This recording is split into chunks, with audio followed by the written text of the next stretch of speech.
Saya I Gusti Lanang Bagus Eraturdi, Kepala LLDT Wilayah 8, Bali NTB, menaungi melayani 104 perguruan tinggi swasta. Kegiatan MBKM Mandiri 2 tahun belakangan ini sangat ditangkap oleh perguruan tinggi antusias tinggi. Dan tidak hanya perguruan tinggi, mitra stakeholder yang diajak kerjasama pun meningkat dari tahun ke tahun. Nah, ini target kita di tahun 2024 ini akan mencapai di angka 70% dan kita yakini optimis bisa tercapai di akhir tahun 2024 ini. Dari total perguruan tinggi 104 perguruan tinggi kami ini, 70% sudah memiliki program MBKM Mandiri. Perkenalkan, saya Denok Lestari, Wakil Rektor 1 Bidang Akademik dari Institut Pariwisata dan Bisnis Internasional yang berlokasi di Bali. Dan kami adalah salah satu kampus akademik yang menjalankan program MBKM Mandiri. Jadi salah satu program yang unggulan kami adalah berupa magang atau internship selama 1 tahun menggunakan visa J1 ke Amerika Serikat. Dan itu adalah salah satu program yang memang menjadi kekhasan kami karena kami berawal dari kampus vokasi.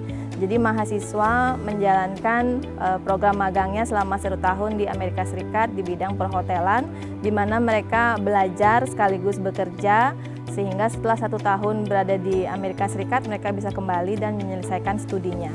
Dan setelah menyelesaikan studi mereka bisa kembali lagi ke Amerika Serikat untuk bekerja secara permanen. Jadi itu adalah salah satu program yang memang kami jadikan sebagai sebuah unggulan dan daya tarik agar mahasiswa bersemangat untuk berlatih, mempertajam kompetensinya di bidang perhotelan dan juga bahasa Inggris.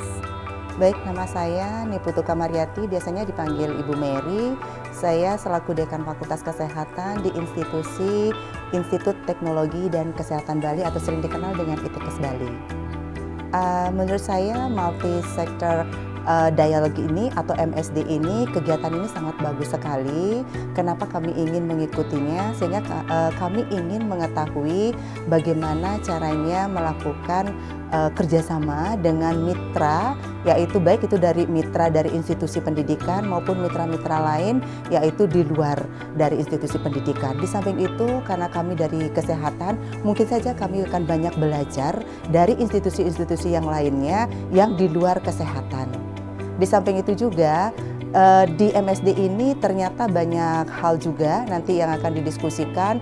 Misalnya saja ada pembuatan satu proyek, kemudian proyek ini itu betul-betul dilakukan pengkajian yang sangat mendalam sekali, kemudian dilakukan untuk mengetahui tantangan, potensi, kemudian memunculkan apa itu proyeknya dan bagaimana ke depan atau kelanjutannya.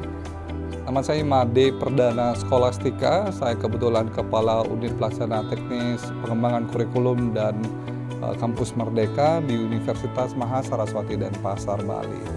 Di perguruan kami sebenarnya sudah ada dari sebelum-sebelumnya, jadi mulai dari kampus mengajar, magang gitu, kami sudah melaksanakannya dan dampaknya memang dirasakan oleh mahasiswa dan juga kami.